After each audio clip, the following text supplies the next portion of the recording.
Hey guys, we're super excited to be here at the LA Fit Expo. It's our third year in a row. And what we're going to be doing today is we're going to be launching a tasty pastry. It's a low-carb Pop-Tart. It's got 3 to 4 grams of net carbs. And we love this show. This is our best place to be in LA.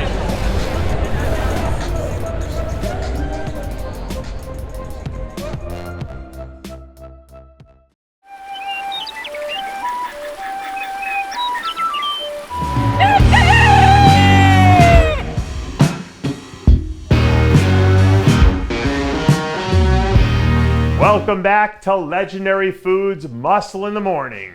I'm Dave Palumbo and today is Tuesday, July 28th, 2020. And let's find out what's going on in the world of bodybuilding and fitness. Ladies and gentlemen, to quote the great Muhammad Ali, the champ is here. We have our first official Olympia prep update from defending champion Brandon Curry, who is apparently no longer playing around back home, according to members of his team.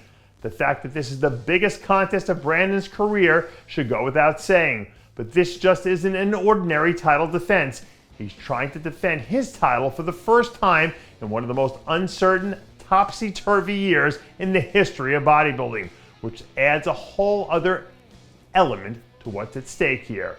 He has a chance to make history in a year that's been historically unprecedented.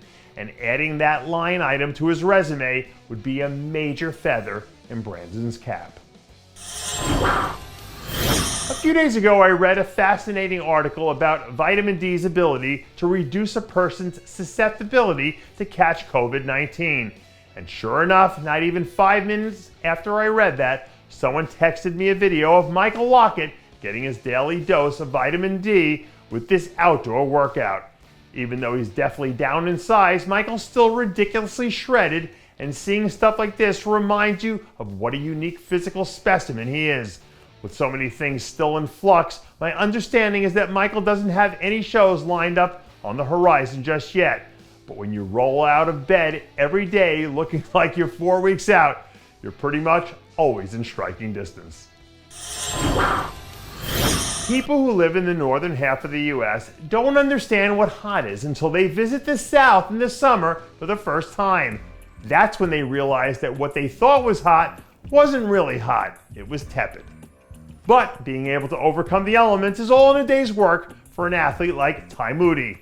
In his own right, quiet, under-the-radar sort of way, Moody's managed to put together a very solid off-season program that should have him ready to hit the ground running once he transitions into his contest prep. I think people might be overlooking the fact that this guy managed to make it to the Olympia last year after only having a handful of shows under his belt.